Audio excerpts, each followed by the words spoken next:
Here's a familiar sight to everyone. Members of a cycling club out for a run.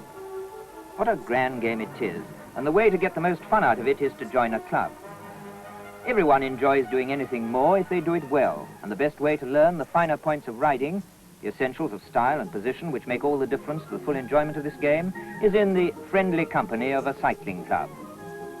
The national and local clubs are the basis of organised cycling, and it is mainly from the ranks of club riders that the outstanding speed men and women are drawn.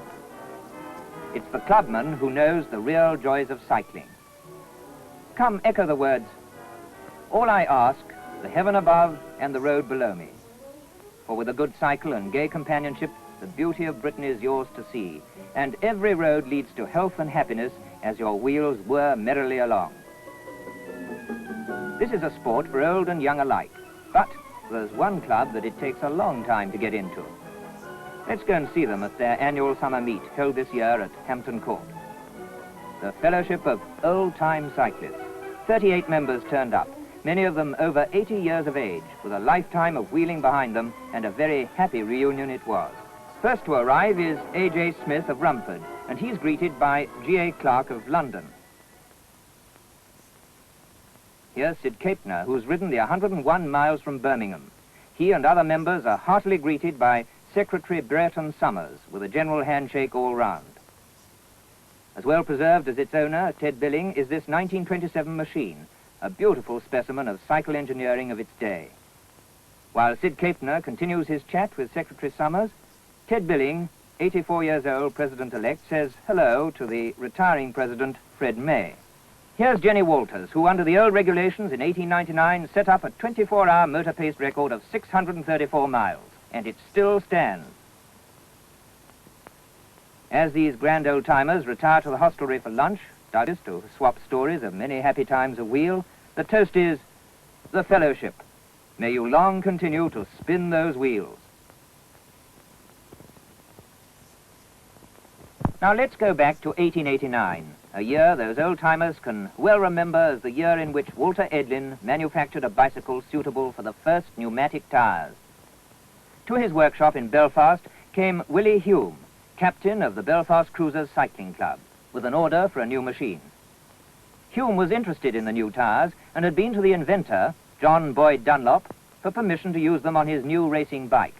Now Hume had a reputation to think of, and these newfangled tires had yet to prove their worth on racing machines.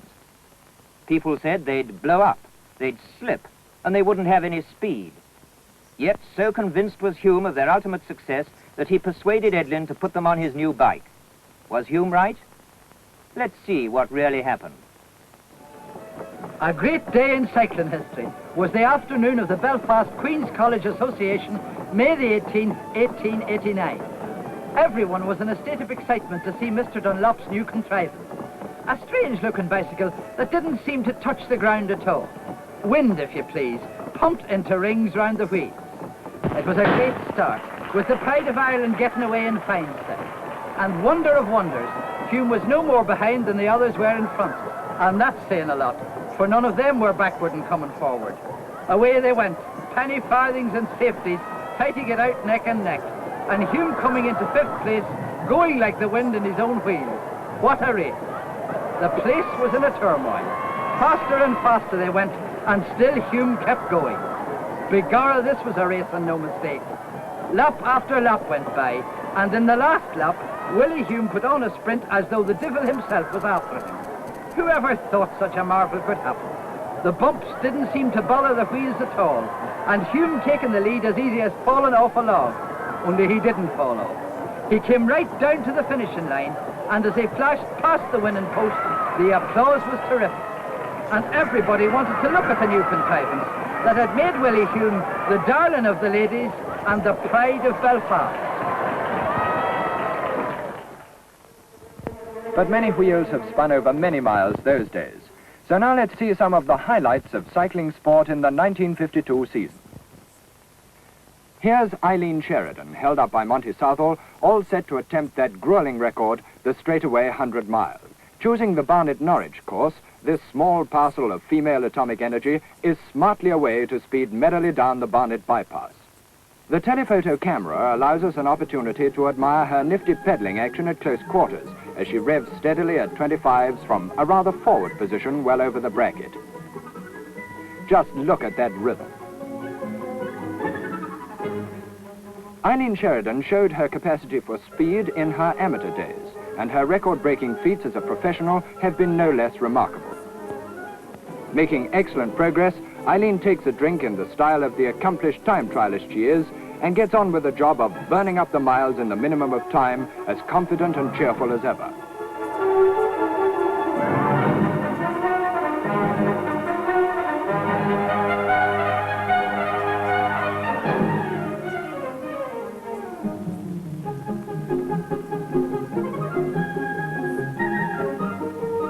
The finish is at Ket's Oak, about 7 miles south of Norwich, and timekeeper B.W. Best waits patiently as the seconds tick by.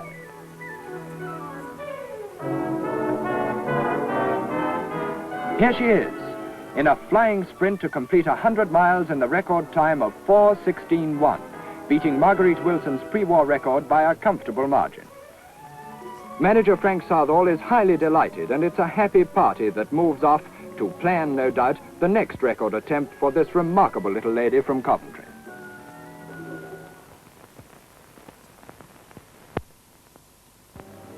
From road records to a race which is now one of the classic events in the roadman's calendar. The Isle of Man has long been famous for its motorcycle TT races, and since their first introduction in 1936, the annual mass start cycle races over the same circuit have now firmly established themselves, attracting the cream of British and continental racing men. Here, under ideal conditions, with the roads closed and excellent organization, the riders can savor to the full the joys and sorrows of mass start road racing. Early morning on the race day, competitors' machines are brought in for examination.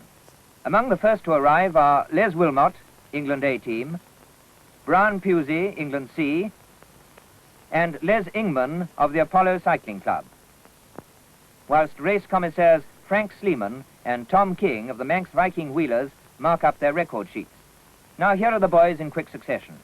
A. Easterford, Dixie Wheelers, Brian Haskell, England B, and Alan Barnes of Ealing, the 1948 winner. Tiny Thomas, England, is also in good time, followed by the Canadian trio of Fellows, Whitaker and Smith.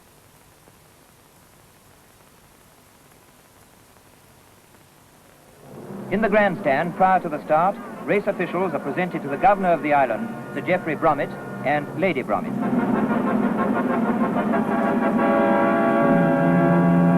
The riders, marshalled in starting order, parade to the line. The stage is set. Timekeepers check off the seconds. 5, 4, 3, 2, 1. The flag is down, and away goes the field of 100 riders, led by Claude Rouet of France.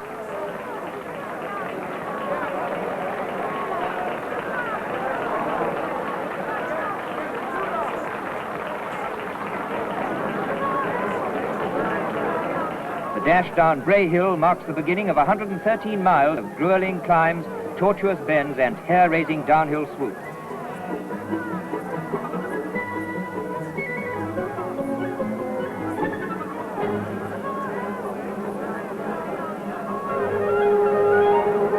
Breakaways are attempted early in the race, and at the gooseneck, with about 25 miles covered, J.L. Hines of the Dixie Wheelers leads the field in the first mountain climb. Hard on his heels come Roland Besamar of France and the Scottish rider Jim Hamilton, with the main peloton in hot pursuit.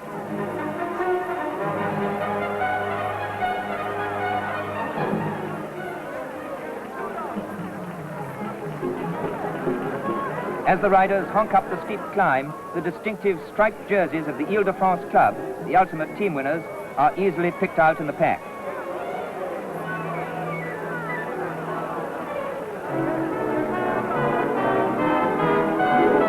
By the time Governor's Bridge is reached, the main field has regrouped and strings out to negotiate this very tricky bend. Just watch the cornering style.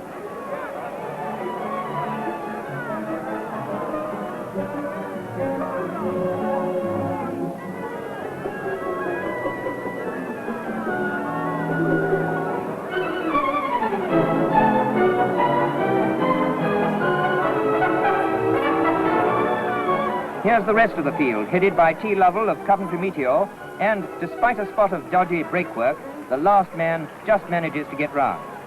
With the second lap just started, the field, still compact, swoops down to Quarter Bridge, making a fine picture of cycling action as the riders speed out of the bend into the fast straight rundown to Braddon Bridge.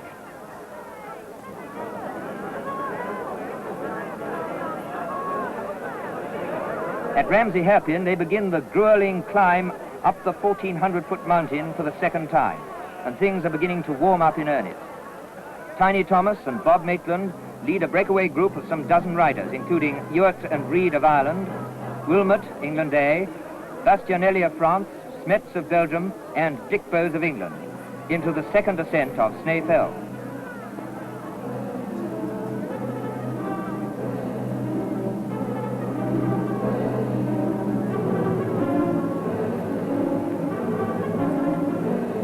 The main group passes, but the hardest struggle is for those who have lost contact and ride alone. Here's Easterford of the Dixie Wheelers finding out what the word endurance means. The second climb up the mountain has been tough, but a spirited trio fight out the Bungalow Prime, with Bernard King crossing the line just ahead of Claude Rouet of France and Brian Robinson, with a pack hot on their heels.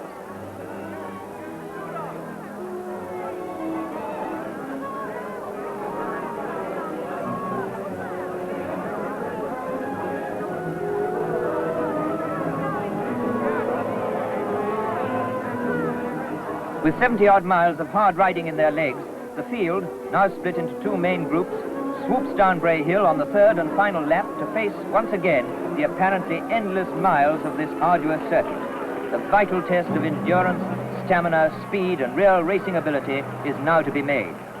The decisive move of the race came at the beginning of the mountain climb, when André Papillon jumped away from the leading group and forged ahead alone.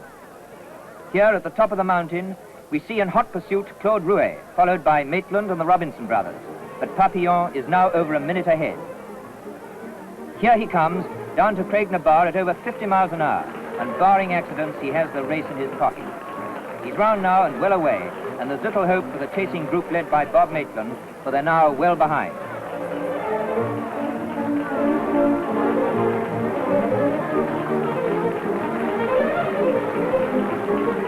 In the grandstand, the crowd are eagerly awaiting the arrival of Papillon. And here he is, flagged home an easy winner by 1 minute 19 seconds, having covered the 113.25 miles in 5 hours, 2 minutes 46.6 seconds. The sprint for second place, vigorously contested all the way to the line, falls to Francis Claude Rouet, with Bob Maitland third. And so the Frenchman receives the victor's sash and adds his name to the distinguished list of winners of this famous event. Nice riding, André Papillon, Claude Rouet and Bob Maitland. From Britain's classic road race to the world's premier road event, the Tour de France, which started this year from the old seaport town of Brest. Here, prior to the start, with the town en fête for the occasion, there's all the ceremony, excitement and noise that will continue to mark the Tour during the whole of its 23 stages. Here's the Belgian team led by Constant Ockers and Rick van Steenbergen. Italian team manager Alfredo Binda supervises final preparations and checks details with copy. Close by is teammate but keen rival Gino Bartali. The tape is cut. From the start of today's section, the road stretches 246 kilometers away to Rennes. The Tour is on, but first the race is neutralized until the outskirts of the town are reached. This year's race, the 39th in the series, promises to be the toughest yet, with the usual mountain stages through the Alps and Pyrenees and only 2 rest days during the whole Tour. It's the 10th stage, Lausanne to Alpe d'Huez, which provides the first big test. This stage finishes at the summit of the Alpe d'Huez Pass, which rises to 6,000 feet, and the field is still grouped as it moves up the early slopes of the climb. But this doesn't last for long. The star climbers soon show their superiority and break away early in the climb, with Gelabé, Coppi and Geminiani leading the attack.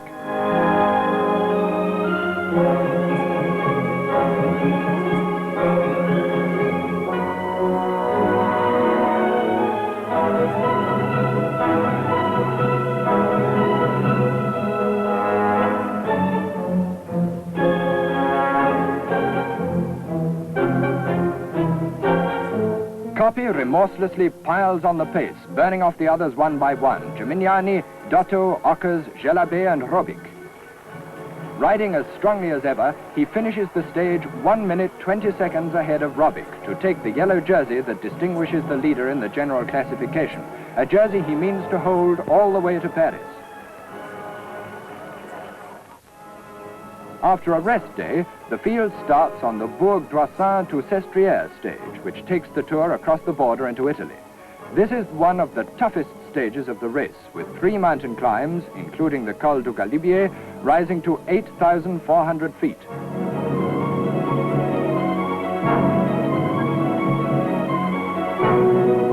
Heat wave conditions add to the riders' difficulties, and Coppi and Bartali take refreshers, faithfully supplied by their domestics, in readiness for the heavy work ahead.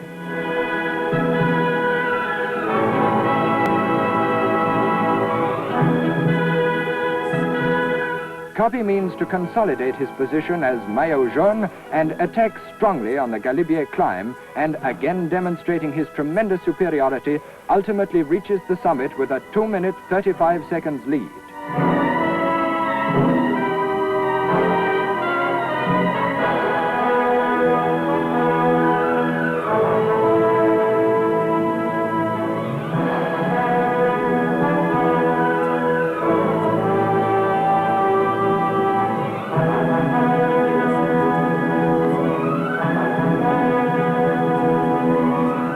Still he presses on, over Montgenèvre, across the frontier and into Sestriere over 7 minutes in front, as he threads his way over the rough road, through the milling mass of cars, motorcyclists and spectators. All the town has turned out to welcome the riders in this supreme test of endurance.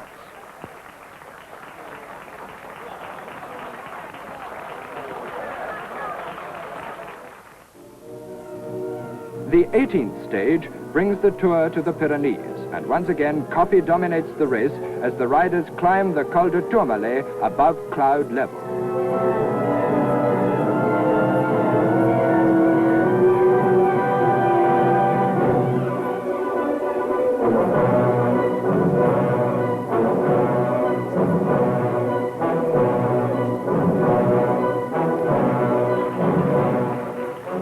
Leaving all behind, the master of the mountains increases his lead, using his wonderful climbing ability to the full.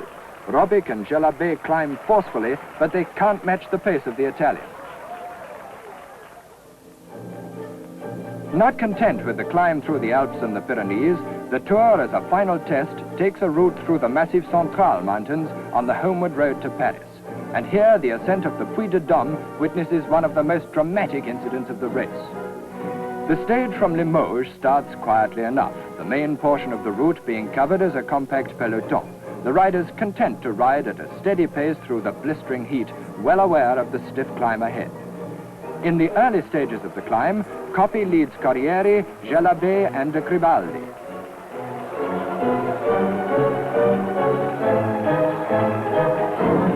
This time, the effective breakaway is made by Gimignani and Bartali, a Bartali anxious to improve his position in the general classification.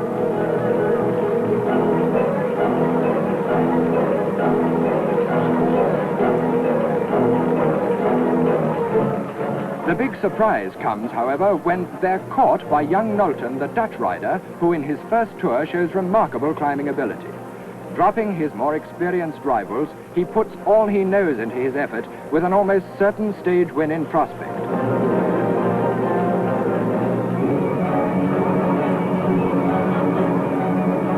Gimignani and Bartali, anxious and tiring, flog themselves in trying to bring the Dutch boy back.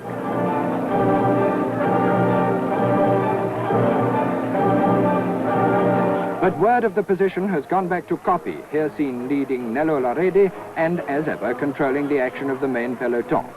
With the news that Bartali has been dropped, Coppi moves vigorously to the attack.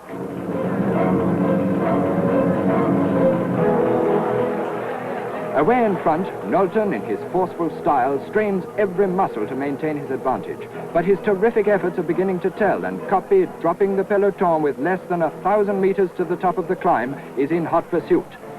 He catches Gimignani and Bartali. and then, barely 400 meters from the finish, overhauls and passes Knowlton, who is a very tired man, and Coppy forges on to yet another stage win. The Dutchman's valiant effort is of no avail.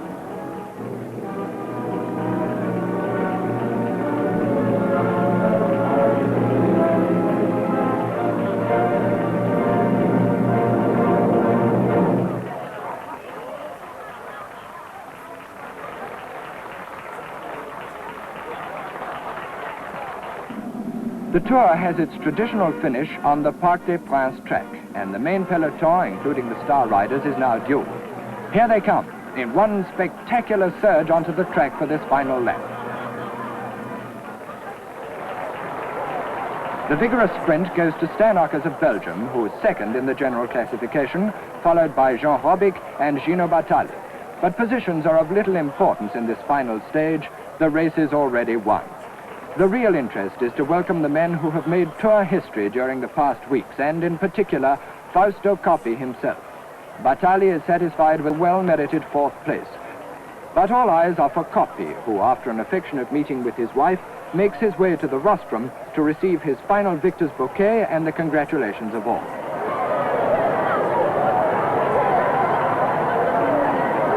No rider before has so completely dominated this great race. Well, indeed, does he merit the title of Champion of Champions.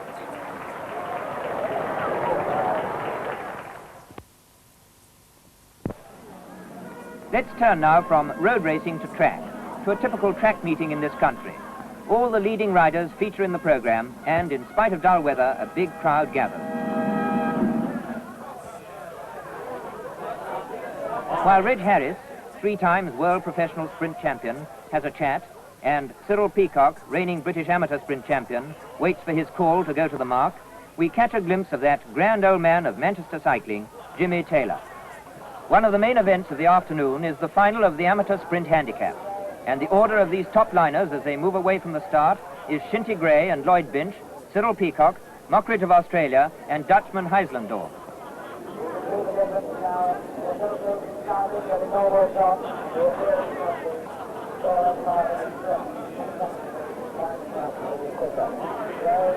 Gray uses his handicap advantage to take the lead, and Peacock and Mockridge are soon moving up on the outside, with Heislandorf hugging the grass. Now's the moment. Here's Mockridge using his devastating power to pass the leaders and win comfortably, with Peacock in second place. In the professional sprint 4-up race over 800 meters, Patterson, taking advantage of his opponent's preoccupation in a slow start, steals away, and seeing the ever-widening gap, jumps into a full sprint.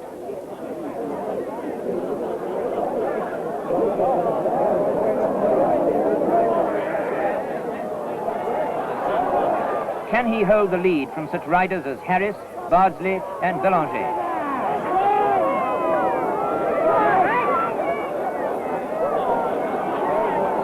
They chase, the gap narrows, but Patterson remains the fugitive to win the match comfortably.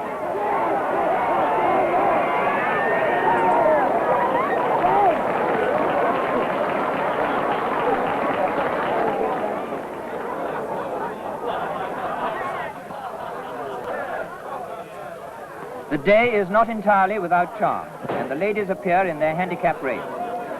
In the final, Millicent Williams leads in the back straight, followed by Joan Thomas with Margaret Tate and Edna McCormack trailing.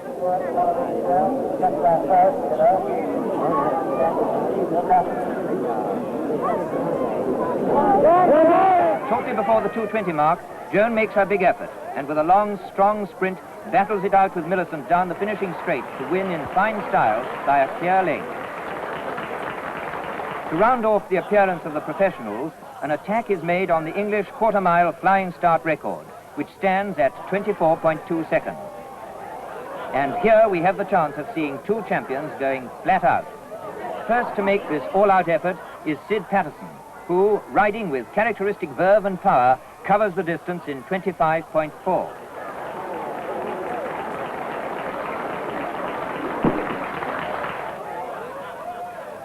Harris's attempt shows the mark of the master.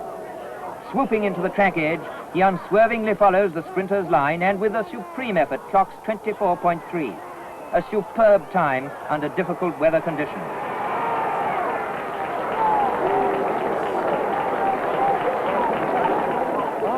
Points awarded during the afternoon make Reg an easy winner of the Omnium, and he takes his bow, a happy winner on his home track. The final and principal event in the programme is the famous Moratti Gold Cup race, and a large field is soon away to a good start.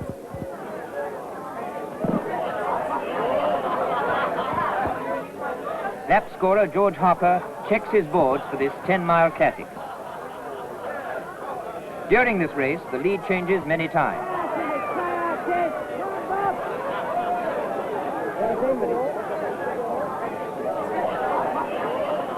Tommy Oldfield is one of the first to get away, but very soon Olympic rider Don Smith takes over. Harry Hardcastle then leads, and the field has forgotten individual rivalry for a moment and is fighting hard to catch up. The breakaway group is swallowed up, and it looks all set for a closely bunched finish. But no, in the last lap, Jan Heislandorn makes what is to be his final effort, but Mockridge is in close attendance, and as they fight it out up the straight, an attack by Alan Bannister looks as though it might be successful. Too late. Another victory for Mockridge, but what a finish. Tommy MacDonald presents the cup to the smiling Australian, a rider surely destined to gain the highest honours in cycling sport. Now for time trialling, the form of road racing established many years ago in this country and still the predominant competitive event in club life. In this game, it's a matter of being up early, so the camera was turning in the half-light of early morning for the start of the blue ribbon of road time trials. First man away is Hall of the East Bradford Club, and 10 minutes later, Ken Whitmarsh of Southampton Wheelers comes under starter's orders. With a full card, timekeeper Jack Beecham has a long session before him. Here's Vic Gibbons of Brentwood Road Club, getting away in fine style. H. Alford of the Ex-Valley is the last man away. At Wallingford, Ernest Steele, marshalling the light crossing, has his team of operators organised with an efficiency born of long practice. On to the Abingdon turn in time to see Bill Messer turn W. McAteer of Western Command back along the route. And now, riding very strongly, Vic Gibbons, making good time, whips neatly round and is fast away. By this time, riders are coming back along the second leg of the course, and here's Swindonbank of the Liverpool Century. Les Wilmot of Western Army Command speeds strongly into the Bath Road. At Speen, the feeding station is in full action. This is one occasion where nobody stops for tea, but all and sundry are grateful for a hand-up. The feeders are busy and indulge in their usual Sunday morning sprints, handing up the drinks with slick efficiency. The whole feeding team works in a spirit of enthusiastic cooperation, typical of the sport throughout the country.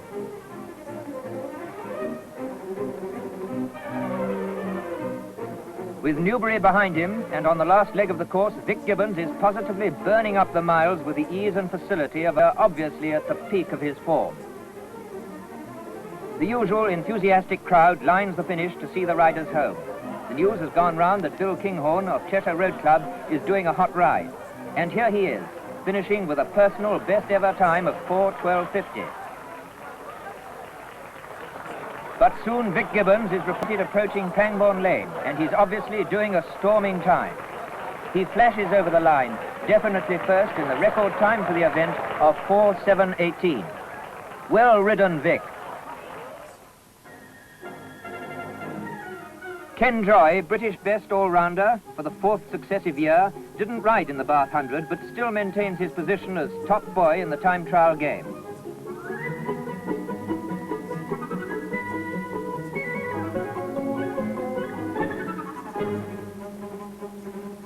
Many will have seen the Medway Star in action down the road on the big race days. And here, on one of his training rides, he gets them round in the easy, powerful style which has sent him right to the top of the tree. A good riding position and a rhythmic pedaling action, combined with a fine physique, provide the sound foundation for success. With the background of many, many training miles, a will to win, and a mind well adjusted to the task on hand, you have the makeup of a worthy champion. Ken Joy, a fine product of Britain's road game.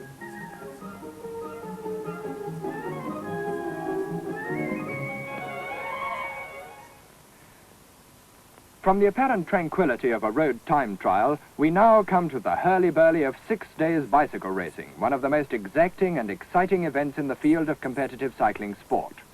High on the list of the big sporting events of 1952 was the Wembley Six. The track, specially built for the race, measures approximately 10 laps to the mile and has banking angles of 40 degrees.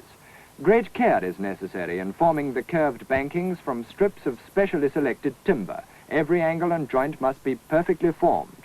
One bad joint or a protruding nail head can play havoc with the light tubular tires used by the riders. The scene is now set for the start of this cycling marathon, in which 12 international teams will be pedaling some 1,500 miles over the next 6 days.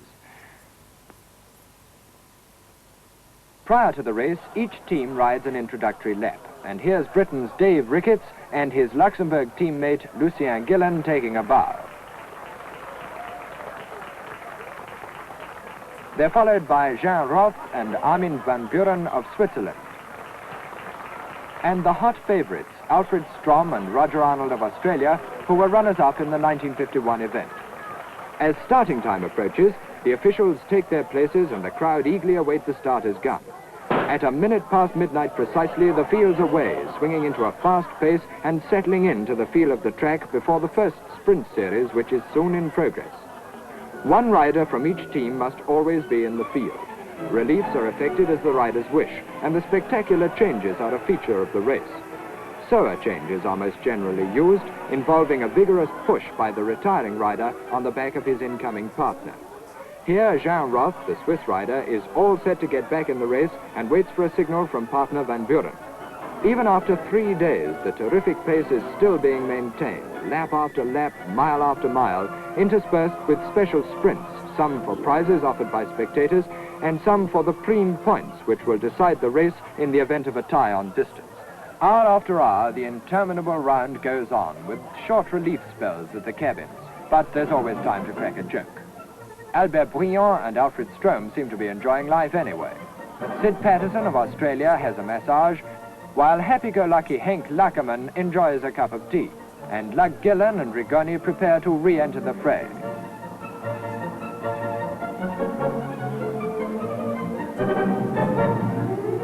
What a test of endurance this race is. 6 days streaking round a wooden bowl, 6 days of fighting strain and boredom. And so it goes on until early on the final exciting night. The positions of the leading teams can be seen from the illuminated scoreboard which dominates the arena.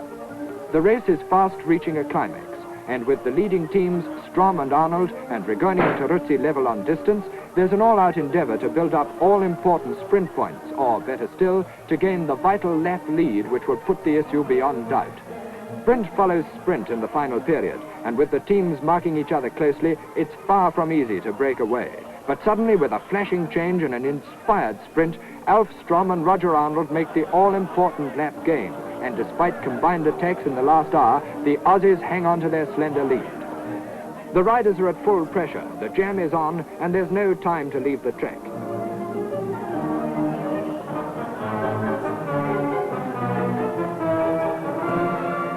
Alan Smythe fires the gun for the final sprint, and so to the last seconds of the race.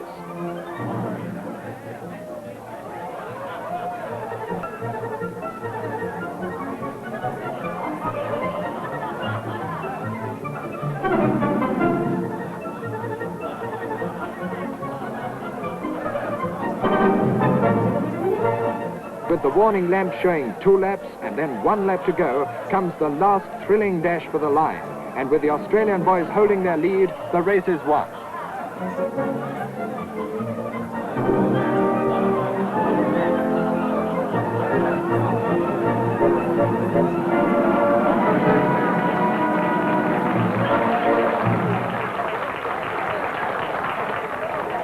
A quick change into clean vests, and Strom and Arnold, with runners-up Rigoni and Teruzzi of Italy, are ready to receive the victor's laurels from Lady Elvin, and then ride a lap of honour to receive the well-merited cheers of the delighted fans.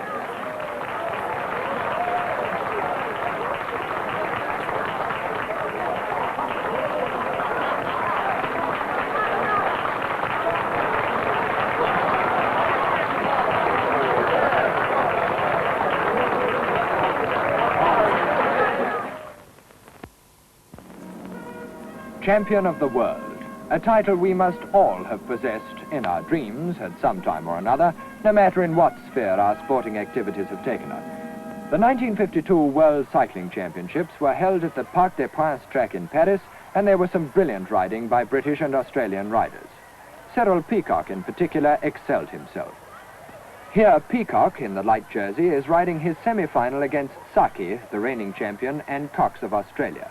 Bang on form, he rides with a confidence and assurance that belies his short experience of big-time racing, and gains the verdict by a narrow margin from the crack Italian for the second time in this series.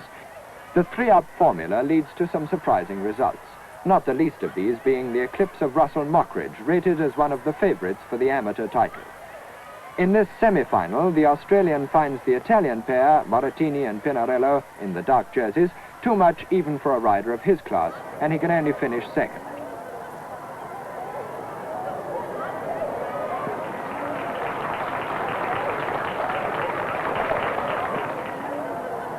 The qualifiers for the amateur final are Cyril Peacock and the two Italians, Saki, who qualified after successfully negotiating two repêchages, and Moratini. Peacock rides a great race, but despite a valiant effort has to be content with third place. Saki retains the world crown. But bravo, Cyril, a third place at the first attempt is something to shout about. Even more surprising were the results of the professional racing. The semi-final repêchage brings Harris, Van Fleet, Patterson and Saint-Flebon together.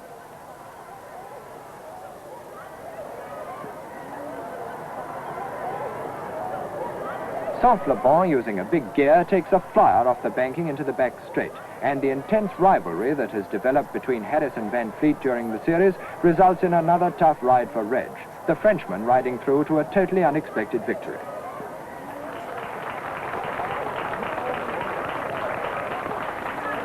On paper, the final of the pro sprint seemed a certainty for Derksen, but again surprise was the order of the day.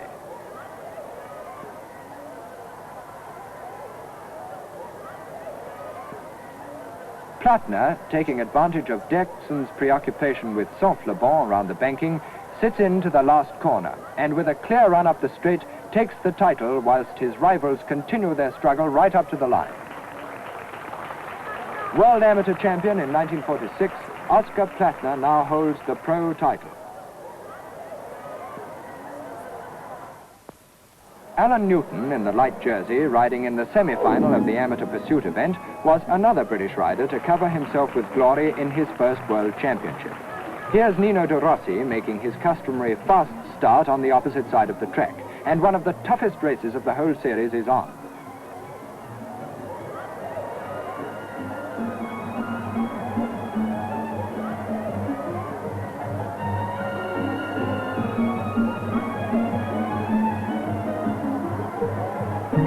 De Rossi knows the quality of this new British rider and pulls out all the stops in an effort to establish a winning lead.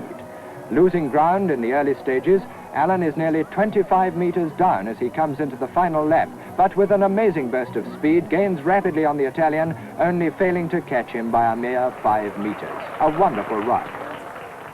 In the final, another newcomer, Van Heusden, meets De Rossi, who, exhausted by his efforts against Newton, cannot match the fine riding of the young Dutchman, who has the rare distinction of winning a world title at his first attempt, to the delight of his fellow countrymen.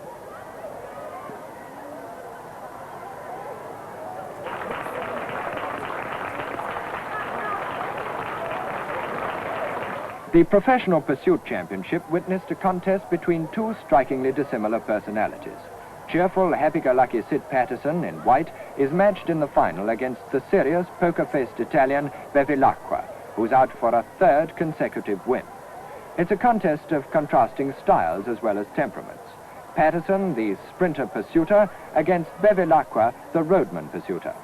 Patterson rides just as hard as Bevilacqua makes him, and is even prepared to lose some ground in the earlier stages, leaving it to the final laps to make up the arrears and administer the coup de grace.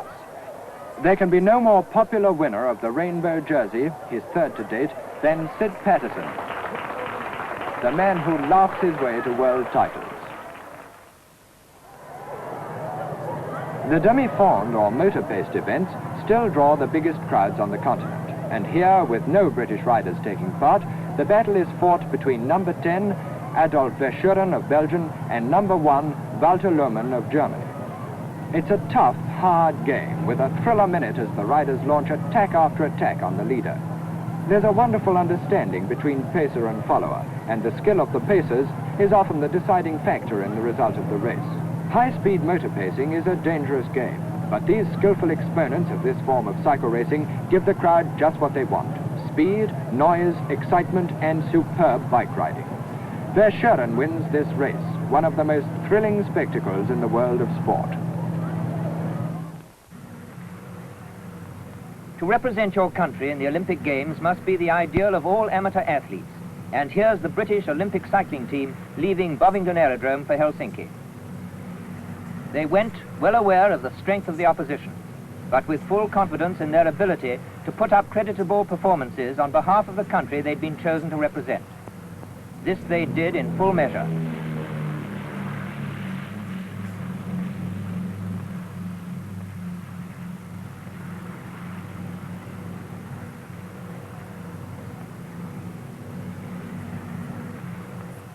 The pursuit team in the 4,000-metre event were the only members to win medals.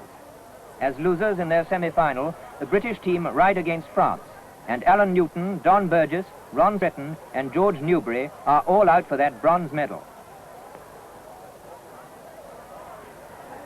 In the early laps, their French opponents ride into a slight lead, but the British boys fight back hard and, riding in perfect style, draw level, holding the position until the final lap, when once again Newton proves to be the strong man of the team and puts in a terrific last lap to lead the boys to victory.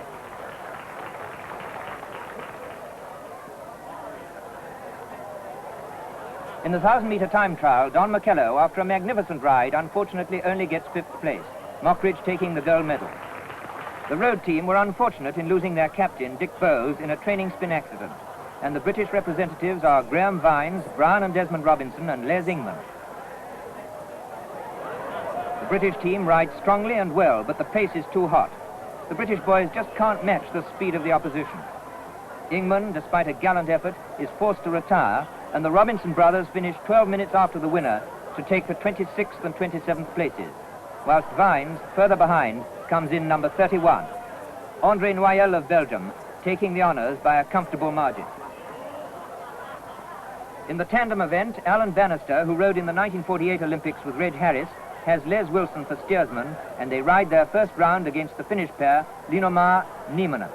The British pair are uncertain of the strength of these riders on their home track, but they have plenty of speed in hand and find no difficulty in riding round their opponents to a comfortable win.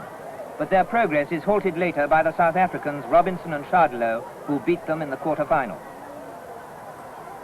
The Duke of Edinburgh sees the final, an all-empire final, with the Australians Mockridge and Cox riding against the South Africans Chardelot and Robinson. The Australians choose to ride from the front in this race, changing the tactics they employed in the earlier rounds.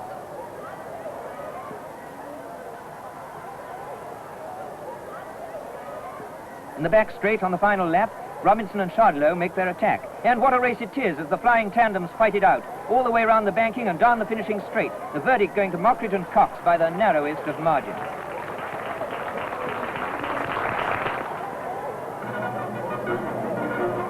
We close our review of some of the highlights of 1952 with gold medalists Mockridge and Cox on the victors' rostrum at Helsinki. A magnificent show, and congratulations to them both.